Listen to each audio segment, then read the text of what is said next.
Now the next question is, how can we conserve water? What I have told you to you just now, that uh, our earth is covered with 3/4 of water, but most of the water we will be getting in sea and oceans, which is of no use.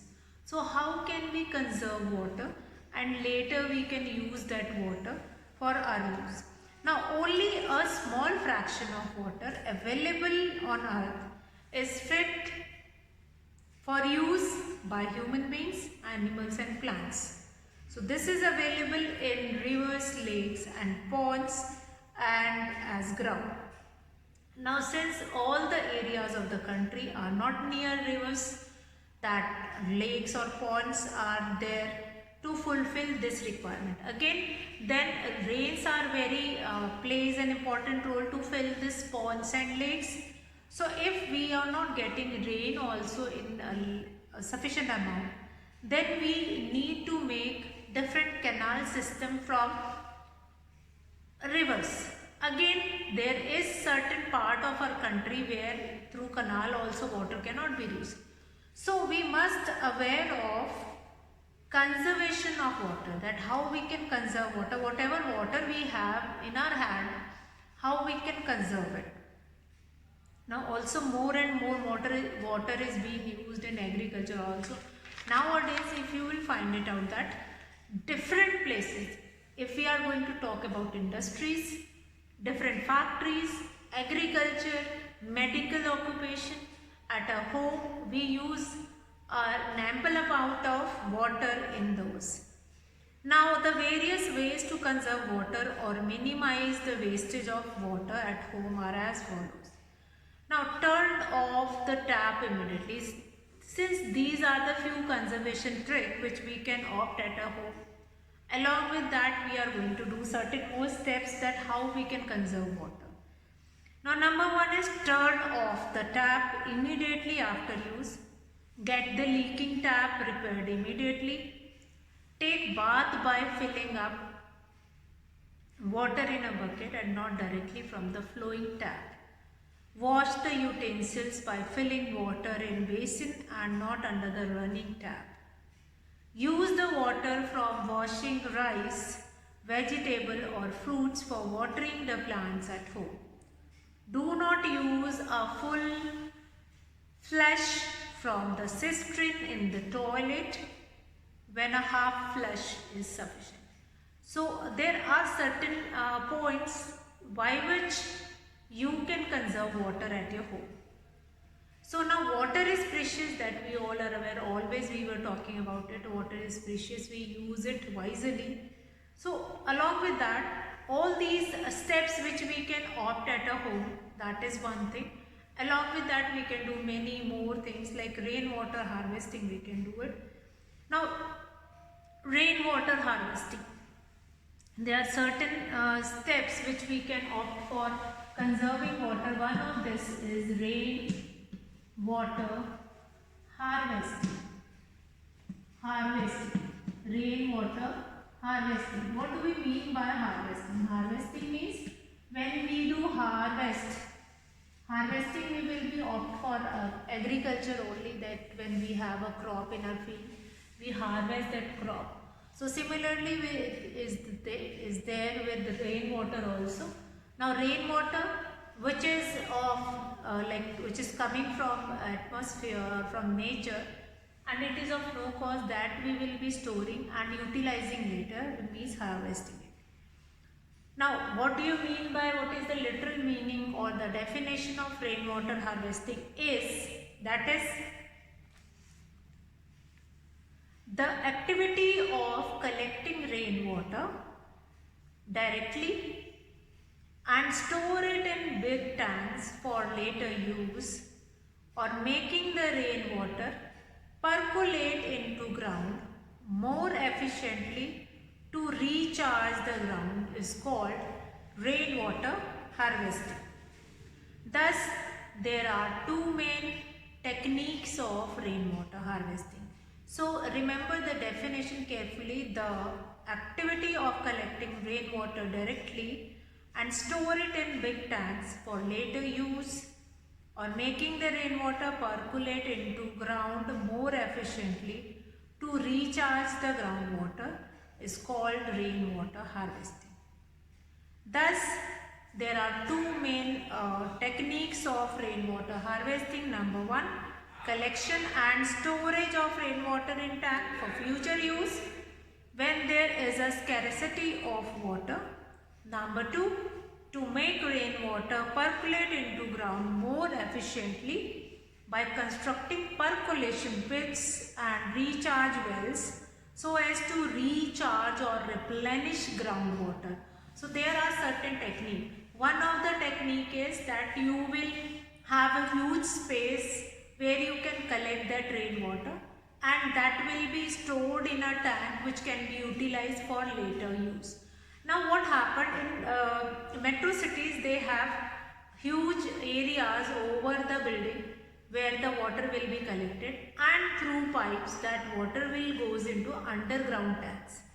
Once that water will be collected in underground tanks, now that water is utilized to wash vehicles, to give water to plants. Actually, in coastal areas, it rains heavily for longer period of time, like 3-4 months they keep, or they have good rains. So at that time they can collect that water and they can utilize it later also. They can make huge tanks also underground that can be purified, and that can be, since rainwater is the purest form of water, that can be clean, and then it will be used in for further purposes, like it can be given to household, it will be useful for household purposes. Now actually all these rainwater harvesting, or few of the things will be there that will be very important for the places or in urban cities. In rural areas, today also they will be utilizing that underground water only. So they have an open areas also. They have a lot of open areas which is used as percolation one. Percolation pit, they will be used it. So huge areas, they will be knowing it. They having that huge areas, and is called rainwater harvesting. Thus, there are two main techniques of rainwater harvesting. Now, collection and storage of rainwater in tanks for future use when there is a scarcity of water. So what we can do, it is most of the rainwater which falls in cities flows into dirty water drains and goes away. So rainwater harvesting is necessary in city areas. Rainwater harvesting by making more water percolate into ground is usually done in those areas of a city where tube wells for supplying water are located. Now this is to make sure that tube wells will never go dry. So in rural areas they will be using that rainwater harvesting only to get into. They'll be using that underground water only, and they allow, since we have many huge areas, which are open areas in villages, which allow to percolate that water into the ground. So rooftop rainwater harvesting and rainwater harvesting from open spaces around building. These are the two methods of rainwater harvesting. First is, rainwater harvesting itself can be done in two ways. Now next we will be discussing that only, that rainwater harvesting, what is this. So first of all, important point, that is rainwater harvesting is an activity which collecting rainwater directly and store it into big tanks for later use, or making the rainwater percolate into ground. Now more efficiently to recharge the groundwater is called rainwater harvesting. Now rainwater harvesting can be done in two ways that we will be discussing in the next class, and we'll find it out that yes, these are the certain methods which help to increase the method, or that will be useful to get into. So now children, okay, so next we are going to discussing with the two ways of rainwater harvesting. So let's see what are the two ways of rainwater harvesting. So rainwater harvesting, there are two ways in which we can do this rainwater harvesting. One is rooftop rainwater harvesting. Number one is rooftop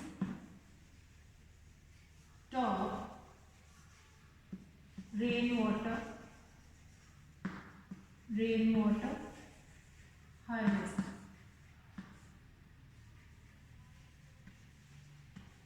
Rooftop rainwater harvesting. Number one is this rooftop rainwater harvesting.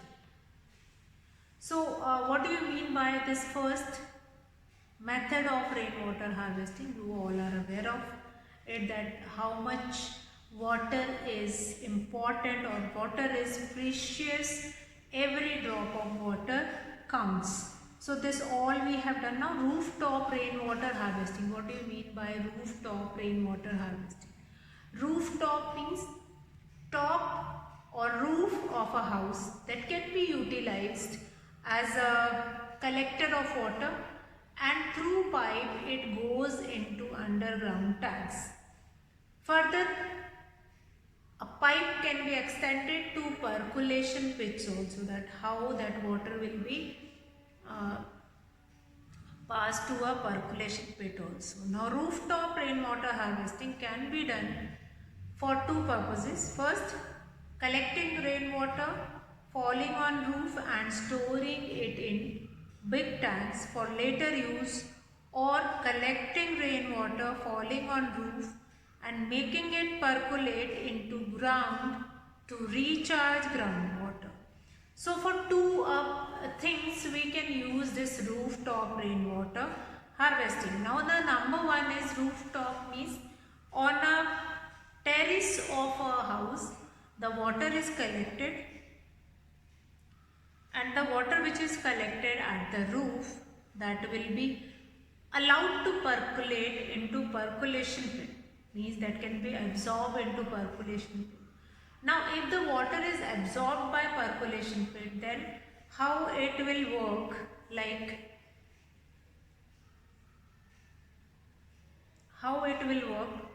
that water will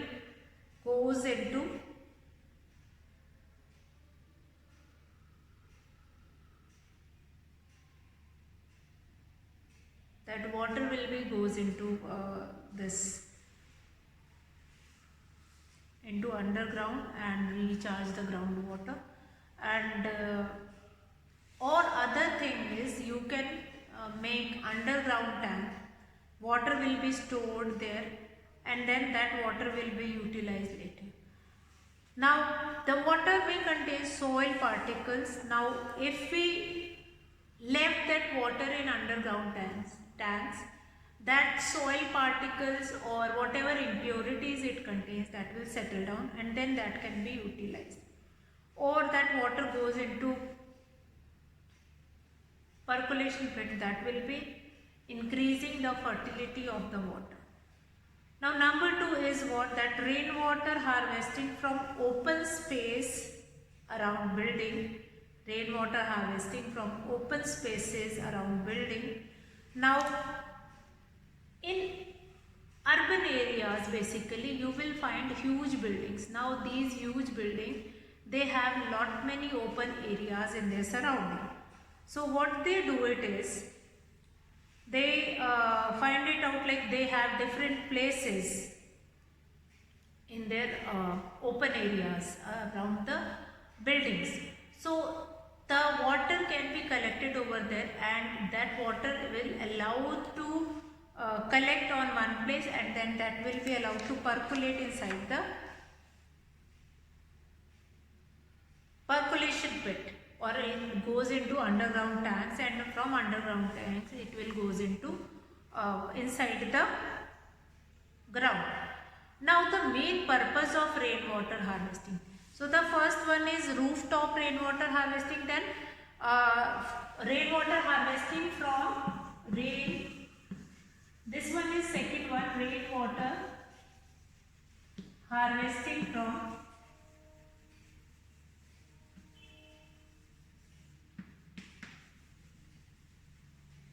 rainwater harvesting from open spaces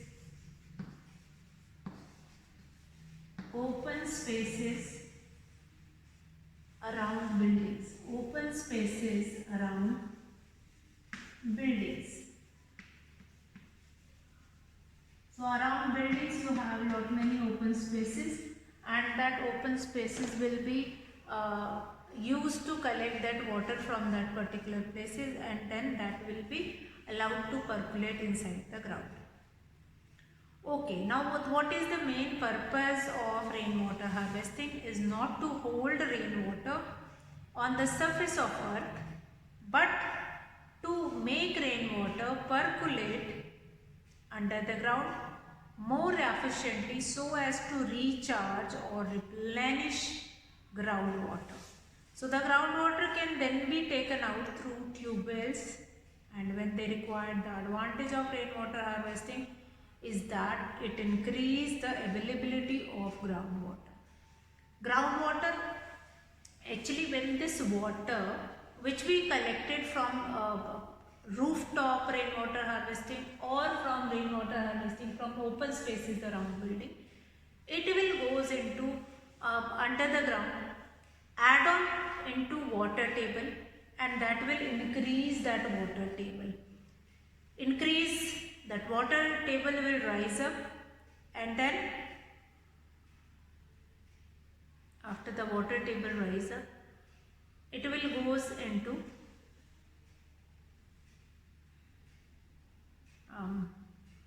it can be used at any time. Now water table, when it increase, underground water, that will become easy to take it out, and that can be used.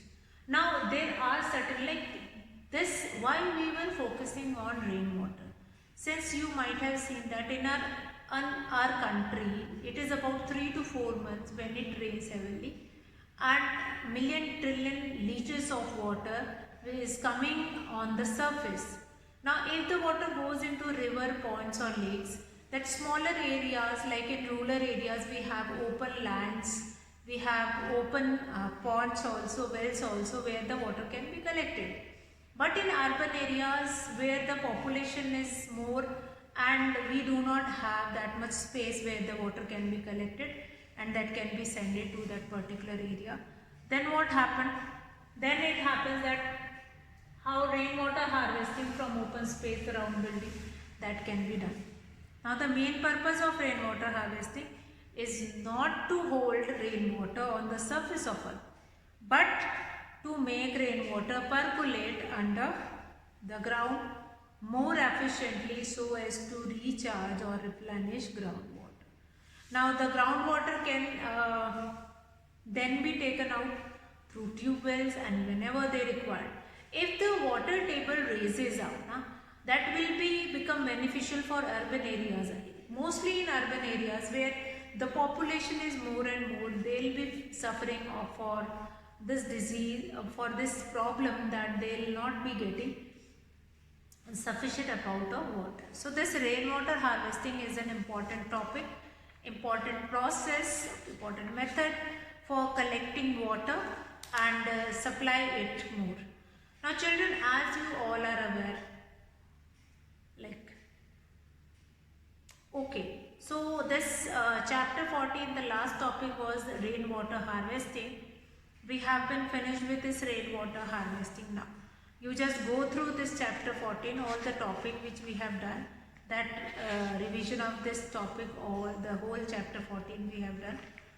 Now what all we have done, different processes like evaporation, condensation, precipitation, water cycle in nature, how water cycle in nature exists, that will be there. So all these things you just go through it, and we'll be discussing further later. And I hope this rainwater harvesting is clear to you all. There is no doubt in this rainwater harvesting. Now let's finish it. Rainwater harvesting. Flood or drought does not harm us if we will have something which will in our head. So fine, you go through this chapter. Next topic we will be taking in our next class.